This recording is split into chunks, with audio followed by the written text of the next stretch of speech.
Hello friends, welcome to my channel everyday Chhaya. આજે આપણે બનાવીશું હેલ્ધી એવા પાણીપુરી ટેસ્ટના મખાણા, અને જે આપણે એર ફ્રાયરમાં બનાવીશું, જેથી એકદમ ઓછા તેલમાં બનશે. તમે તેને નાસ્તામાં, લંચ બોક્સમાં કે પછી ટ્રાવેલિંગમાં જોડે લઈ જઈ શકો. તો ચાલો શરૂ કરીએ. આ માટે આપણે એર ફ્રાયની બાસ્કેટમાં એક પ્લેટ આવી રીતે મૂકી દીધી છે, અને એમાં આપણે એક વાડકો જેટલા મેં અહીં મખાણાને લીધા છે, તે આપણે એક સાઈડ ઉપર મૂકી દઈશું.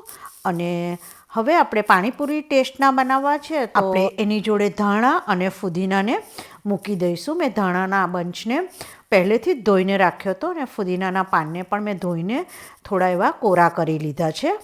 તો હવે આપણે એર ફ્રાયરમાં એને મૂકી અને એર ફ્રાયરનું ટેમ્પરેચર સેટ કરશું.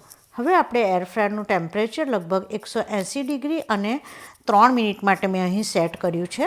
3 મિનિટ પછી આપણે એર ફ્રાયરને ખોલીને જોઈશું તો આપણા મખાણા ક્રિસ્પી થઈ ગયા છે, પરંતુ ધાણા અને ફુદીનો થોડા હજી ક્રિસ્પી થવાના બાકી છે. તો આપણે ફરીથી એને એર ફ્રાયરમાં મૂકી અને ફરીથી એનું 180 ડિગ્રી પર લગભગ 5 મિનિટ માટેનું ટેમ્પરેચર સેટ કરી અને એને થવા દઈશું. તો આપણી ટોટલ 8 મિનિટ થઈ. તો 8 મિનિટ પછી આપણે ચેક કરશું તો આપણા ધાણા અને ફુદીનો એકદમ ક્રિસ્પી થઈ ગયા છે, અને એને આપણે હાથથી થોડો મેશ કરી લઈશું. હવે આપણે એમાં થોડા બેઝિક મસાલા કરી લઈએ.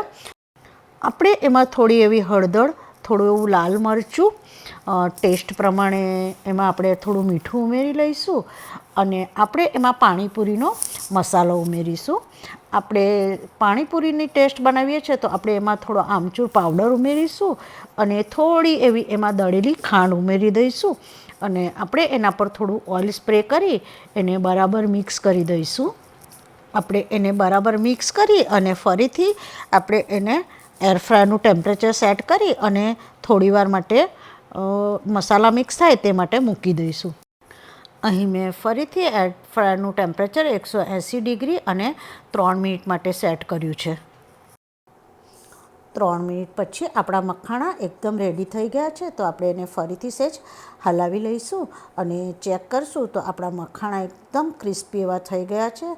અને થોડા ઠંડા પડે એટલે આપણે એને કોઈ એરટાઇટ કન્ટેનરમાં ભરી અને એન્જોય કરીશું. તો એકવાર જરૂરથી ટ્રાય કરવા જેવા પાણીપુરી ફ્લેવરના makhana. Thank you for watching my channel. અને જો તમને મારી રેસિપીઓ ગમતી હોય તો please subscribe my channel. Like, share અને સબસ્ક્રાઈબ એકદમ ફ્રી છે.